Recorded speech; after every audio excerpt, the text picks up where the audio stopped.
Commander Jerka stepped off the transport shuttle with his head held high.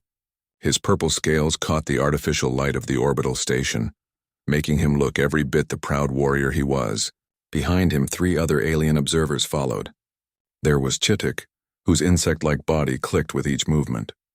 Next came Nephil Observer 47, a being made of gas held together in a containment suit. Last was Talorn, a small gray creature with huge black eyes. They were all here for the same reason.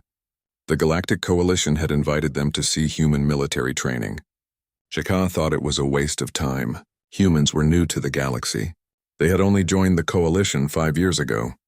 What could these primitives possibly teach warriors like the Velkar, who had fought battles for 10,000 years? A human woman in military uniform waited for them at the airlock. She was short by Velkar standards, maybe 6 feet tall. Her dark hair was pulled back tight. Her brown eyes were calm and professional. "Welcome to Training Station Sparta," she said. "I'm Sergeant Maria Chen. I'll be your instructor today." Jerka made a gesture that was polite by galactic standards, but barely so. "Sergeant, we are here to observe your facilities. My people are curious about human military methods." Chen smiled slightly. "Of course, Commander. If you'll follow me, we're starting at the firing range." They walked through clean corridors. The station was new, built specifically for this exchange program. Through windows, Jerka could see Earth below, a blue and white marble. It looked peaceful.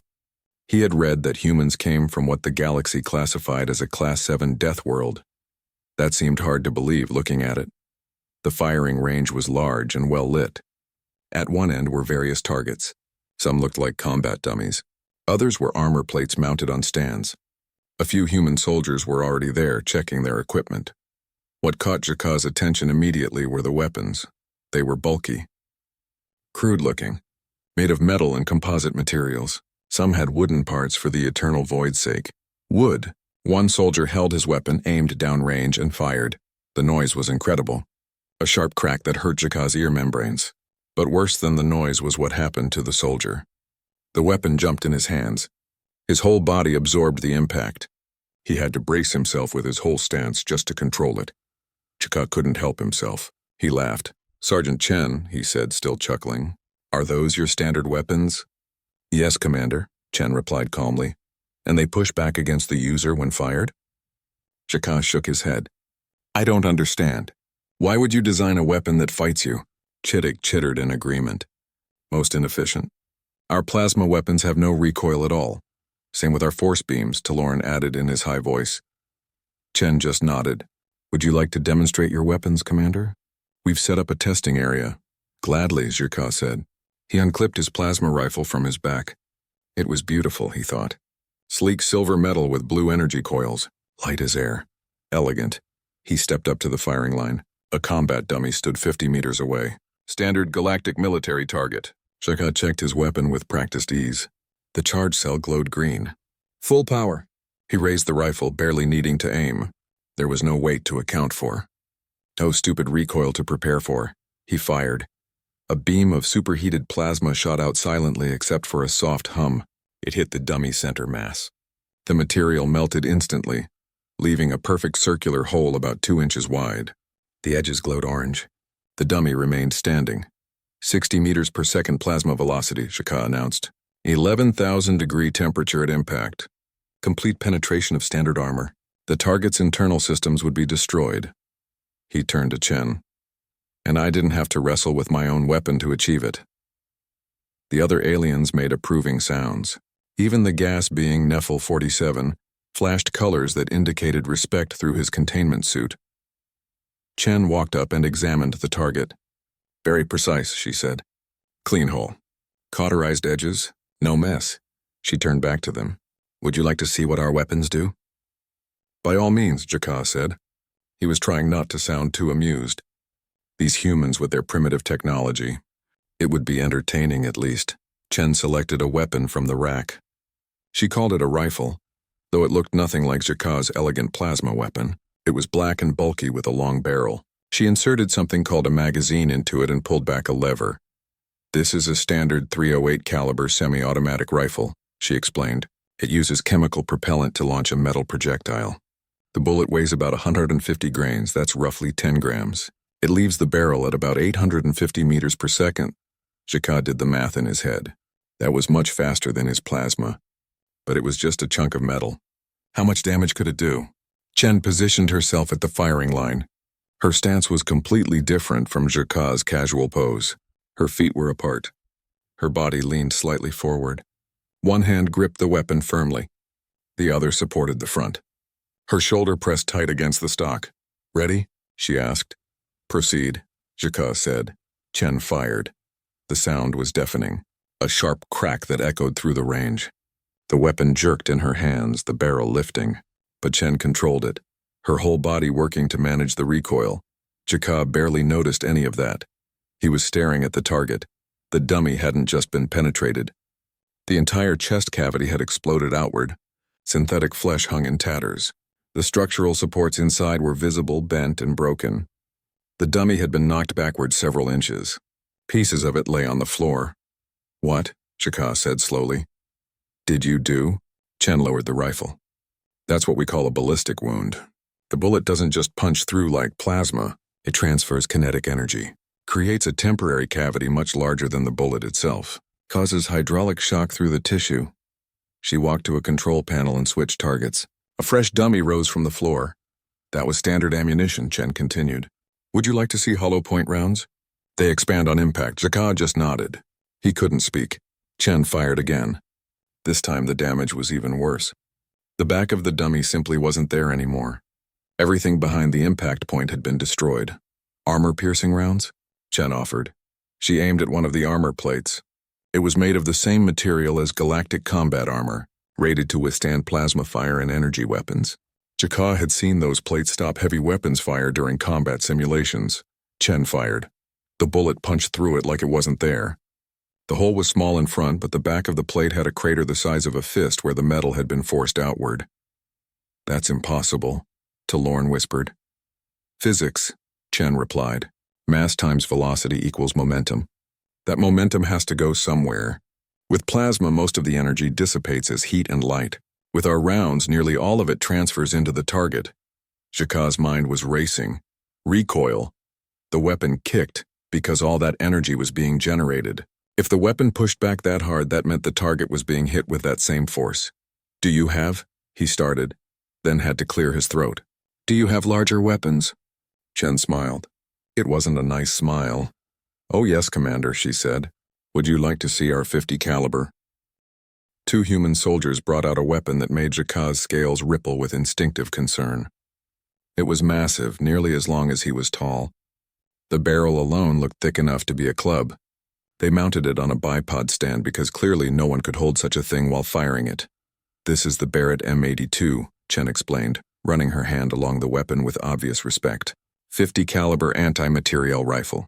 We use it for long-range targets and light vehicle destruction." "Vehicle destruction?" Chittick clicked nervously. "You use small arms to destroy vehicles?" "Light vehicles," Chen corrected. "Transports, reconnaissance craft, that sort of thing.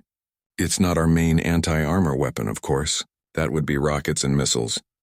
Jaka felt a chill run through him. This was a handheld weapon. Well, barely handheld, and they used it to destroy vehicles. His plasma rifle, top of the line for Velkar military, was designed to kill individual soldiers. The idea of using a personal weapon against a transport seemed insane. Chen loaded a magazine into the massive rifle. The bullet weighs about 42 grams and travels at roughly 900 meters per second. The kinetic energy at the muzzle is about 18,000 joules. Those numbers meant nothing to Jaka at first. Then he did the conversion. His plasma rifle output about 2,000 joules per shot. This thing had 9 times that much energy. "What is the target?" he asked, his voice quieter than before. "We'll start with something simple." Chen gestured, and a human soldier drove a small vehicle onto the range. It was just a utility transport, the kind used for moving supplies around the station. Basic armor plating, enough to stop small arms fire. Chen positioned herself behind the rifle. Another soldier lay down next to her, watching through some kind of viewing device. Chen's whole body braced. Her shoulder pressed firmly against the weapon. Her hands gripped it tight. "Clear to fire," the other soldier said. Chen squeezed the trigger. The sound wasn't just loud. Jaka felt it in his chest. The shockwave rippled through the air. The weapon bucked viciously, the whole bipod shifting backward from the force. Even Chen, braced and ready, was pushed back. The transport vehicle rocked on its wheels. A hole appeared in the engine block.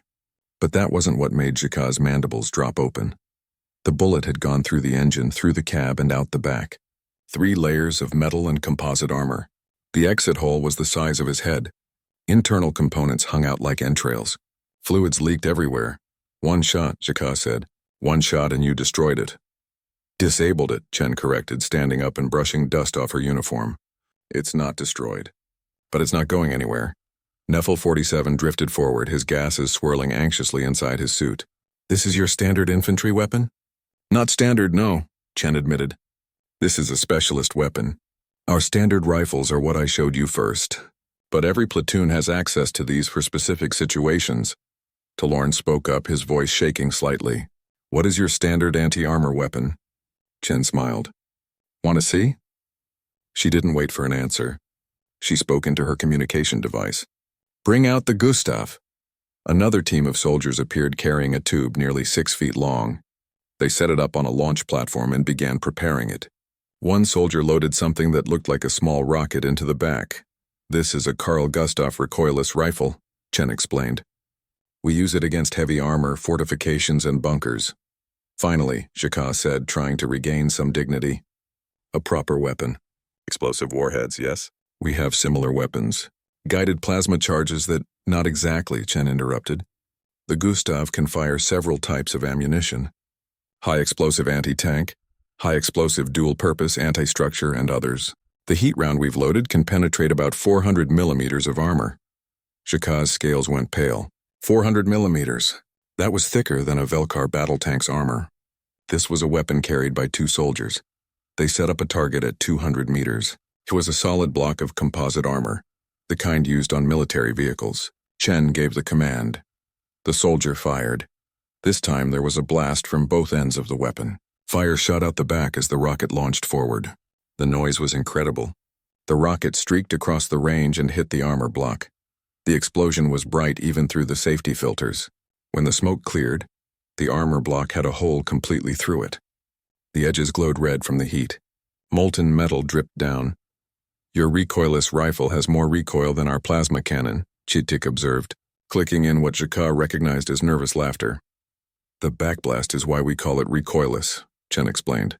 "The forces balance out, but yes, there's still significant blast effect." She pulled out a data pad and showed them specifications. Jika looked at the numbers and felt his stomach sink. Humanity had weapons that could pierce the heaviest armor in the Galactic Coalition arsenal. They could destroy vehicles with handheld weapons, and that wasn't even considering their explosives, their missiles, or their artillery. "I don't understand," Jika said finally. "Why did no one tell us about this? When humanity joined the Coalition, we reviewed your technology. There was no mention of such devastating weapons." "You reviewed our space technology," Chen corrected. "Ship drives, life support, communication systems. No one asked about ground combat capabilities." She paused. "Actually, that's not quite true. A few people asked. But they assumed our kinetic weapons were primitive versions of particle beams. They didn't really look into it." Talorn was checking his own datapad frantically. "Our energy shields. They're rated for plasma weapons up to 50,000 joules. We assumed that was more than sufficient for any small arms fire. Your shields work by dissipating energy, right?" Chen asked. "They spread out the heat and electromagnetic force?" "Yes," Talorn confirmed. "Then they won't stop our bullets," Chen said simply. "Shields need time to dissipate energy. Our bullets are solid matter traveling faster than sound. They'll pass right through before the shield even registers a threat." The silence that followed was heavy. Jika looked at the destroyed vehicle, at the punctured armor, at the weapons that looked so crude and primitive. He thought about his elegant plasma rifle with its perfect aim and clean holes. Then he thought about the massive, devastating wounds those human weapons created. The raw kinetic force that didn't just stop a target but destroyed it utterly. "Sergeant Chen," he said slowly, "I believe I owe you an apology. I ridiculed your weapons. I called them primitive. You called them barbaric, actually," Chen said, but her tone wasn't angry. "And I understand why. They look crude compared to plasma weapons. They're heavy, loud, and yes, they have recoil. But they're effective," Jika finished. "Very. Chen agreed. She picked up one of the standard rifles. This weighs about 4 kilograms fully loaded. It's not fancy. The design is over 200 years old. But it works. It works in any weather, any environment. It doesn't need special charging cells or energy packs. The ammunition is simple chemistry and metal. And when you pull the trigger, something downrange stops moving. She handed the rifle to Jaka. He took it, surprised by the weight and the balance. It felt solid, real. His plasma rifle suddenly felt like a toy in comparison. The recoil, he said. You train to control it? We train extensively, Chen confirmed. Proper stance, breathing, trigger control. The weapon does kick back, but that's because it's transferring enormous energy forward.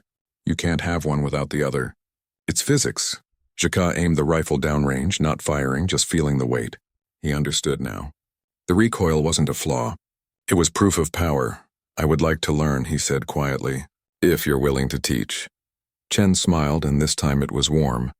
That's why you're here, Commander. That's exactly why you're here. The other aliens gathered around, each wanting to hold the weapons to understand them better.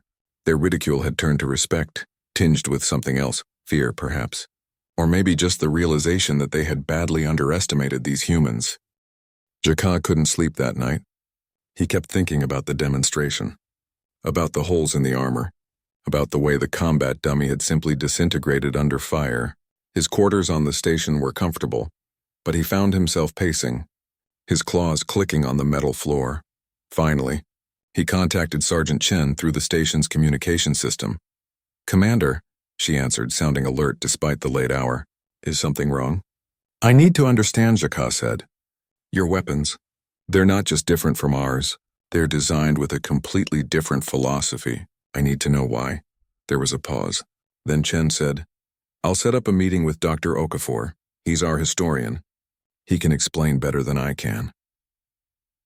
The next morning, Jaka found himself in a comfortable conference room. The other alien observers had joined him. They all had the same questions, the same need to understand. Dr. James Okafor was an older human with dark skin and gray hair. He wore civilian clothes and had kind eyes. But when he smiled at them, Jaka saw something else there. A sadness, maybe. Or just the weight of knowledge. Thank you for coming, Dr. Okafor said. Sergeant Chen told me you want to understand human military history. Before we begin, I want to warn you, some of this will be disturbing. Humanity has a violent past. All species have conflict, Chittick said, clicking dismissively. We understand war. Perhaps, Dr. Okafor replied. But I'm not sure you understand war the way humans practice it. He dimmed the lights and activated a holographic display. An image of Earth appeared, rotating slowly. Earth is classified as a Class 7 death world, he began. The classification system goes to Class 10, with 10 being completely uninhabitable. Earth ranks high because of several factors. Extreme weather patterns, earthquake zones, volcanic activity, and most importantly, the native life. Images appeared. Animals that made Jaka's scales stand up. Creatures with claws and teeth. Predators that looked designed for killing. Humans evolved as prey animals first, Dr. Okafor continued. We were hunted by things bigger and stronger than us. So we developed tools, sharp rocks, pointed sticks. We learned to work together to hunt in groups. The display showed primitive humans chasing animals, not running them down with speed but following them for hours, for days, until the prey collapsed from exhaustion. We call it persistence hunting, Dr. Okafor explained. We're not the fastest species. We're not the strongest. But we can keep going. We don't stop. Talorn raised a small hand. Many species hunt. The Velkar are predators themselves. True, Dr. Okafor agreed. But then humans did something unusual. We started hunting each other. The display changed. Now it showed humans fighting humans. Primitive weapons at first, clubs and spears. Then things got more complex. Swords, bows. Each image showed weapons designed for one purpose, killing other humans. We call it warfare, Dr. Okafor said, and we got very good at it. The presentation moved through history. Sheka watched, his horror growing. The scale of human conflict was staggering. Battles involving thousands of soldiers, then tens of thousands, then hundreds of thousands. This is the Battle of Cannae, Dr. Okafor narrated as the display showed an ancient battle. Year 216 before the Common Era, about 86,000 people died in a single day. Nephil 47's gases swirled anxiously. 86,000. In one battle? That's not even close to our largest, Dr. Okafor said quietly. The Battle of Stalingrad in the Second World War involved nearly 2 million soldiers. The casualties were over 800,000. The number was incomprehensible to Jaka. The largest battle in Velkar history had involved perhaps 10,000 warriors. This was orders of magnitude beyond that. We kept making better weapons, Dr. Okafor continued. The display showed the evolution of weapons technology: crossbows, cannons, rifles, machine guns, each one more deadly than the last. Here's where it gets relevant to your question, he said. This is a musket from the 18th century. Early firearm. It had significant recoil, was inaccurate, and slow to reload. Many military commanders wanted to abandon them and go back to swords and spears. Sensible, Chittick clicked. Except the musket could kill someone from 100 meters away, Dr. Okafor said. Swords required you to get close. Spears maybe 10 meters. But the musket changed everything. So humans didn't abandon the technology. We improved it.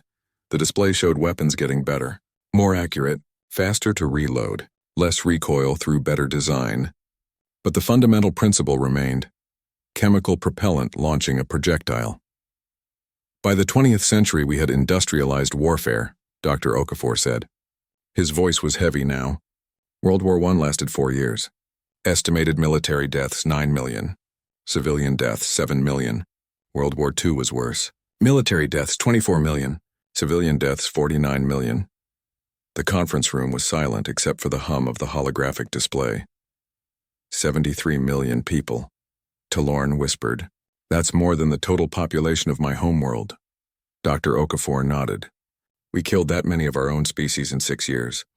And we would have killed more, except we developed a weapon so terrible it ended the war. The display showed mushroom clouds, nuclear explosions, cities reduced to ash in seconds. We built weapons that could destroy entire planets, Dr. Okafor said. We pointed them at each other for decades. We called it mutually assured destruction. Everyone had enough weapons to kill everyone else, so nobody used them. Jukov felt sick. But you're one species. You all look the same. How could you justify this? We found differences, Dr. Okafor replied.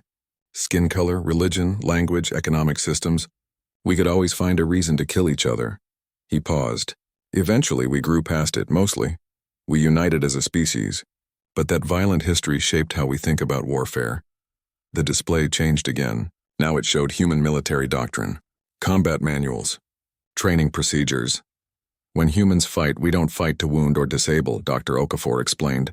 We fight to eliminate the threat completely. We have a phrase, overwhelming force. If we need to take out one enemy position, we don't send exactly enough firepower to do it. We send 3 times that much. We want to be absolutely certain. He pulled up specifications for human weapons. Your plasma rifles are elegant. They're designed to be efficient.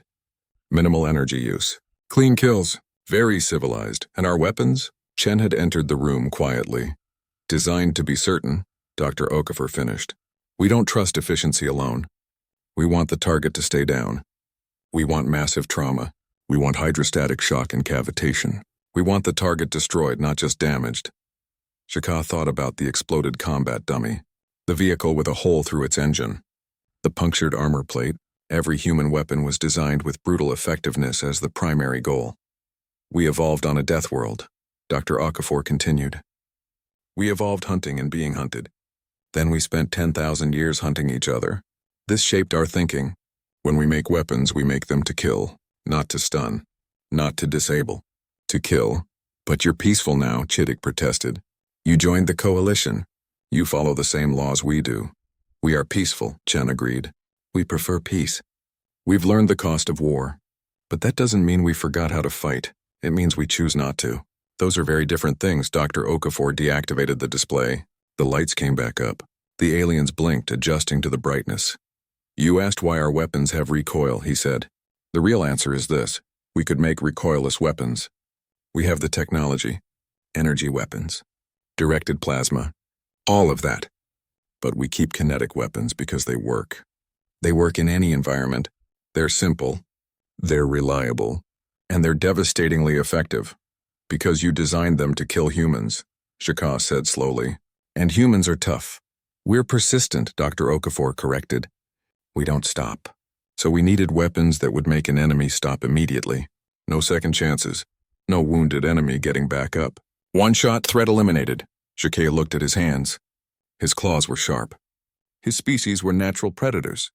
But compared to humans, the Velkar had been apex predators on a gentle world. They hunted animals that were already slower and weaker. Humans had made themselves apex predators through tools and determination. They had turned their entire world into a testing ground for violence, and now they were in space. With those weapons, with that mindset, why did you join the coalition? Chaka asked suddenly. If you're this powerful, you could have conquered us.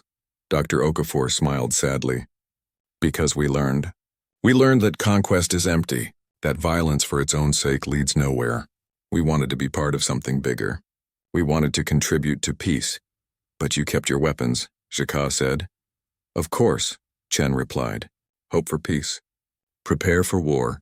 That's another human saying. We'll work for peace every day. But if something threatens the peace, if something threatens the coalition, she met his eyes. Then we'll do what we're good at. The alarm started at 300 station time. Jakaya jerked awake as red lights flashed in his quarters and a loud siren echoed through the corridors. His translator device activated automatically, picking up the emergency broadcast. All personnel to combat stations. We are under attack. This is not a drill. Repeat, this is not a drill. Jakaya grabbed his plasma rifle and ran into the corridor. Other alien students were emerging from their quarters, all looking confused and scared. They were soldiers, trained warriors, but this was supposed to be a safe training station. Deep in coalition space, protected. Talorn ran up beside him, his large eyes even wider than normal. What's happening? Unknown, Jakaya replied. He led them toward the command center, following the emergency protocols they had learned on day 1. The command center was chaos. Human and alien personnel rushed around, checking displays and shouting reports. Sergeant Chen was there, fully armed and armored. She saw Jakaya and waved him over. Kreshatar pirates, she said quickly. 3 ships. They're jamming communications, so we can't call for help. They've already breached the docking bay. Jakaya felt his scales go cold. The Kreshatar were known throughout the galaxy. Brutal raiders who took no prisoners. They sold anyone they captured into slavery. Or worse, how many? He asked. Sensors show about 200 hostiles. Chen checked her rifle. We have 80 personnel on the station. About half are combat trained. The math was bad, very bad. We need to hold them at the choke points, Chen continued. Buy time until the jamming breaks and we can get a distress signal out. Can your people fight? Jakaya looked at the other alien observers. They were students here to learn. But they were also warriors. We can fight. Good, take the auxiliary corridor junction. It's a narrow point where they'll have to funnel through. Human Marines are already fortifying the main corridors. We'll squeeze them from multiple angles. Jakaya gathered the alien students. There were 12 of them in total. All different species, all trained with different weapons. But they all understood basic combat tactics. They reached the auxiliary junction and found the station security team already setting up. There were 6 of them, all aliens from different species. They had energy barriers set up, the kind that would stop plasma fire. Good position, Jakaya said. He deployed his team behind the barriers. Good cover. Clear lines of fire down 3 corridors. The Kreshatar would have to come through here to reach the civilian quarters. They didn't have to wait long. The Kreshatar came howling down the corridor. They were big, heavily armored creatures that looked like someone had mixed a bear with a lizard. Their armor was scarred from many battles. They carried plasma weapons and had personal energy shields shimmering around them. Fire, Jakaya shouted. Plasma beams lit up the corridor. The students and security team aimed carefully. Controlled shots just like their training. The plasma hit the Kreshatar shields and dissipated in flares of light. The pirates laughed and kept coming. Jakaya felt his stomach drop. The shields were too strong. His plasma rifle was top-of-the-line military equipment and it was doing nothing. The pirates fired back, their own plasma weapons tearing into the defenders' position. One security guard went down, hit in the shoulder. The energy barriers held but barely. Fall back, Jakaya ordered. This position was supposed to hold them. It wasn't working. They retreated down the corridor, dragging their wounded. The Kreshatar advanced, still laughing. They knew they had won. The defenders had nothing that could penetrate those shields. Jakaya's team turned a corner and nearly ran into another group. Human Marines. About 10 of them, all carrying those kinetic weapons. Sergeant Chen was with them. Contact front. One of the humans shouted, "Friendly!" "Friendly," Shaka yelled. "The Kreshtar are right behind us. Our weapons can't penetrate their shields." Chen looked past him at the approaching pirates. Her face was calm. "Get behind us, Commander." "But they have personal shields," Shaka protested. "Your bullets won't—" "Behind us," Chen repeated. It wasn't a suggestion anymore. Shaka and his team moved behind the human line. The Marines took position, weapons ready. They looked so small compared to the Kreshtar. Their weapons looked crude compared to the pirates' glowing plasma rifles. The Kreshtar came around the corner. There were about 30 of them now grouped together. Their leader saw the humans and laughed. He actually laughed. "More prey," he shouted in Galactic Common. "Your little metal throwers cannot harm us humans." "Our shields will—" Chen gave a hand signal. The Marines opened fire. The sound in the enclosed corridor was deafening. Jerkaya's ear membranes hurt from the sheer volume. The humans' rifles fired in controlled bursts. 3-round groups, professional, precise. The Kreshtar shields flickered and died. They didn't absorb the bullets. They didn't deflect them. The solid metal projectiles just passed right through like the shields weren't even there. The first pirate's armor crumpled. The second fell. The third, they started to scatter, surprised, but the corridor was narrow. They got in each other's way. The humans kept firing. Each burst found a target. The heavy body armor that the Kreshtar wore, designed to absorb plasma fire, couldn't stop the kinetic rounds. The bullets punched through and kept going. In less than 20 seconds, 30 Kreshtar pirates were down. Dead or dying. The human Marines stopped firing and immediately began reloading. Chaka stared. His mouth hung open. He couldn't process what he had just seen. "Advance," Chen ordered. The Marines moved forward in teams. 2 would cover while 2 moved. Perfect coordination. They advanced over the bodies of the pirates. "Come on," Chen said to Chaka. "We need to push them back to the docking bay." Chaka and his team followed in a daze. They passed the dead Kreshtar. The damage was horrific. The wounds weren't clean holes like plasma fire made. They were massive, destructive injuries. Some of the bodies barely looked like bodies anymore. They reached the main corridor intersection. More humans were there, holding positions. One of them had that massive weapon, the Barrett 50 caliber rifle. He was using it to fire down the long corridor that led to the docking bay. Each shot sounded like a bomb going off in the enclosed space. Each shot dropped a pirate even at 200 meters distance. The heavy rounds went through multiple targets sometimes. Shaka watched one bullet pass through a pirate, through the wall behind him, and hit another pirate in the next corridor. "They're breaking," one of the Marines reported. "They're trying to retreat to their ships." "Let them," Chen said. "We're not here to capture them. We're here to protect the station." But the Kreshtar weren't giving up that easily. They regrouped near the docking bay and set up their own defensive position. They had energy barriers even stronger than the ones the defenders had used. "Military-grade equipment, that's going to be a problem," one of the human Marines said. Chen pulled out her communication device. "Rodriguez, you in position with the Gustav?" "Affirmative," a voice replied. "Light them up." There was a moment of silence. Then the distinctive whoosh of a rocket launch. The projectile streaked down the corridor and hit the energy barrier. Chaka had seen rocket weapons before. They usually splashed against energy barriers harmlessly. The barriers were designed to absorb explosive force. This one punched through the barrier like it wasn't there. The shaped charge focused all its energy into a single point, overwhelming the barrier's ability to dissipate force. The explosion beyond was devastating. When the smoke cleared, the barrier was gone. So was most of the Kreshtar defensive position. "Advance," Chen ordered again. They pushed forward. The few remaining Kreshtar broke and ran for their ships. The humans didn't pursue into the docking bay. Too much risk of damage to the station if they started fighting near the ships. Instead, one of the Marines fired that massive Barrett rifle at a ship's engine. Once. Twice. The engine exploded. The ship listed to one side, leaking fuel. The other Kreshtar ships undocked frantically and fled. They left behind their wounded. They're dead. Their disabled ship. The entire battle had lasted less than 15 minutes.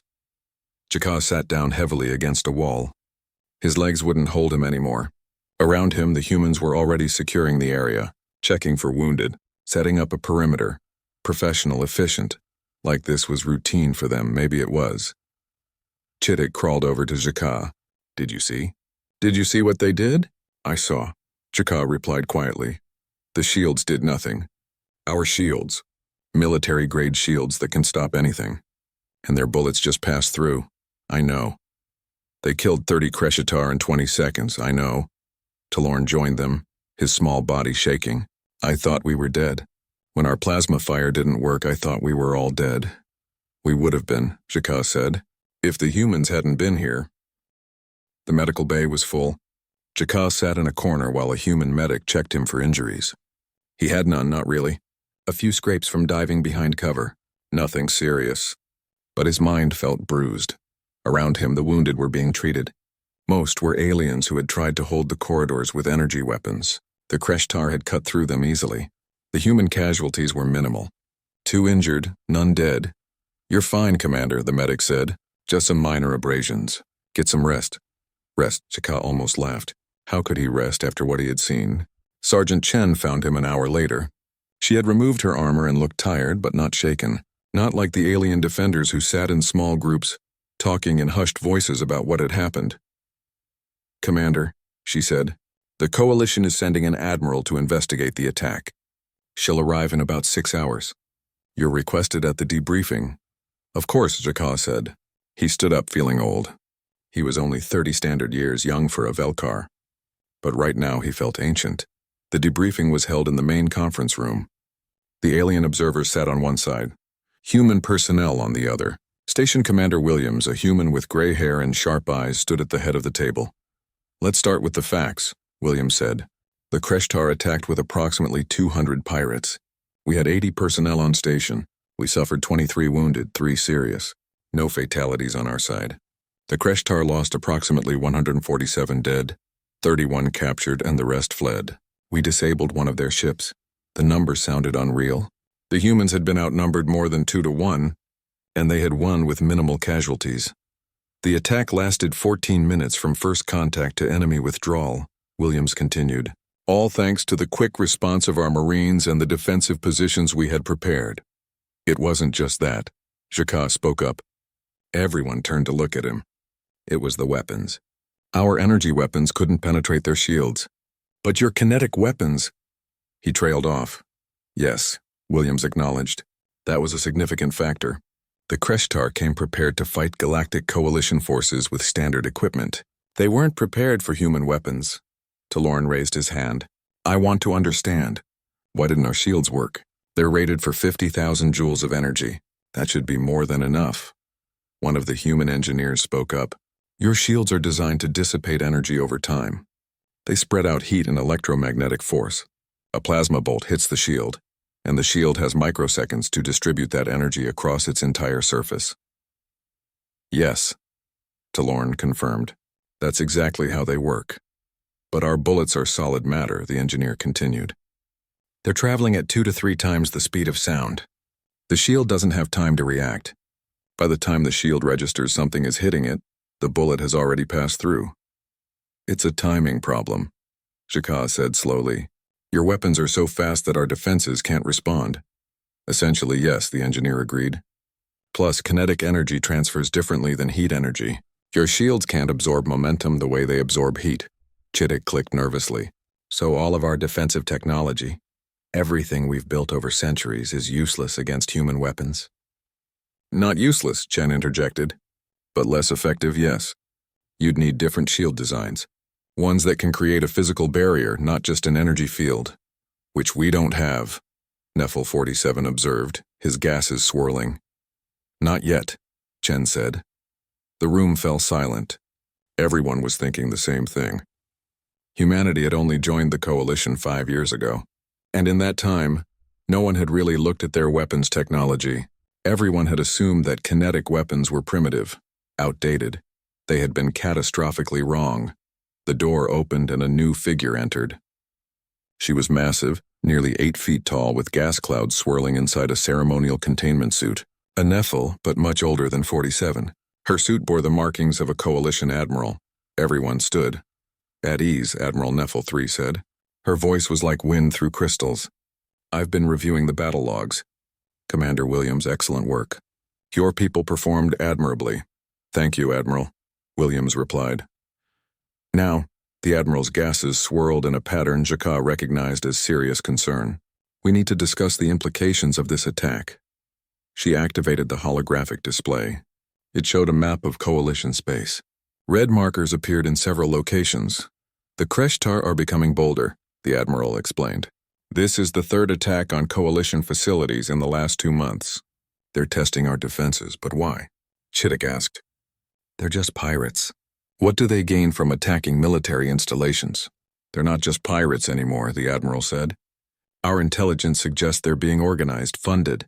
Someone is arming them and pointing them at us. Jaka felt a chill. Who? We don't know yet. But we have suspicions. The Admiral changed the display. Now it showed the edge of Coalition space and beyond it the unknown regions. There are rumors of something out there. Beyond the rim. Something that's been watching us. The Void Collective, William said quietly. The Admiral's gases flashed orange, which meant confirmation. Yes, we've been picking up strange signals. Long-range scouts have gone missing, and the Kreshtar seem to have acquired technology that they shouldn't have access to. Talorn's voice shook. Are we going to war? We don't know, the Admiral said honestly. But we need to prepare for the possibility. The Coalition has been at peace for 300 years. We've gotten comfortable. We use the same technology, the same tactics. Everything has become standardized. She turned to face the alien observers directly. That's why this exchange program exists, she continued. That's why we invited humanity to join the Coalition. And that's why you're all here learning about their weapons. Jaka's mind raced. You knew. You knew their weapons would be effective. We hoped, the Admiral corrected. When humanity applied to join the Coalition, we reviewed their technology. Most of it was standard or below standard. Their ships were slower. Their computers less advanced.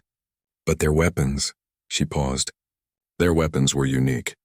Different from anything we'd seen. Chen spoke up. We were brought in as a contingency. More than that, the Admiral said.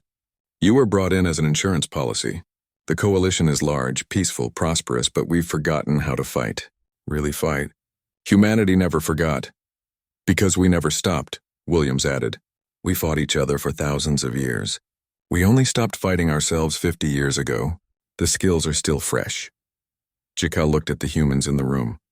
They were smaller than most aliens, physically weaker than Velkar, but they had something else.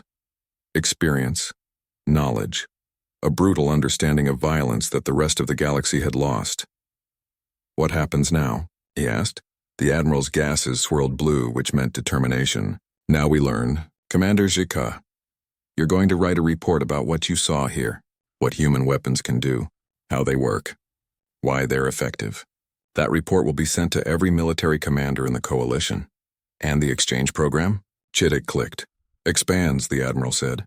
We're going to station human military advisors on Coalition ships and bases. They'll teach our people how to fight the way humans fight. Not because we want to become like them, but because we need to remember that peace is not the same as safety. Talorn stood up. Admiral, permission to speak freely? Granted. Are we making a mistake? Human weapons are devastating. Human tactics are brutal. If we teach everyone to fight like humans, won't we just make the galaxy more dangerous? The Admiral was quiet for a long moment. Then she said, that's a fair question. And I don't have a perfect answer. But I know this. The Kreshtar attacked this station expecting an easy target. They were wrong. If they had succeeded, everyone on this station would be dead or captured. Instead, we won. Decisively, do you think they'll attack another human-defended position anytime soon? No, Talorn admitted. Peace through strength, William said. We don't want to fight. But we need everyone to know that we can, that we will. Jaka thought about the destroyed Kreshtar, the disabled ship, the pirates fleeing in panic. Yes, it had been brutal. But it had also been effective. When can I start my weapons training? He asked Chen. She smiled. Tomorrow morning, 0600, bring your friends. We'll start with basic rifle handling and work our way up. I'll be there, Jaka said. The other alien observers nodded agreement. The meeting broke up. As Jaka left, he passed a window showing Earth below. That blue and white world that looked so peaceful, but now he knew better. That world had forged the humans through fire and violence. It had made them into survivors. Into fighters. The galaxy was changing. Threats were emerging. The long peace was ending. But maybe, just maybe, humanity had joined the Coalition at exactly the right time. Later that night, Shaka sat at his desk and began writing his report. He started with a simple sentence. I was wrong about human weapons. This is what I learned. He wrote for hours, documenting everything. The demonstrations, the history lessons, the battle, the devastating effectiveness of kinetic weapons against energy shields, the human philosophy of overwhelming force. When he finally finished, he read through it one more time. Then he added a final paragraph.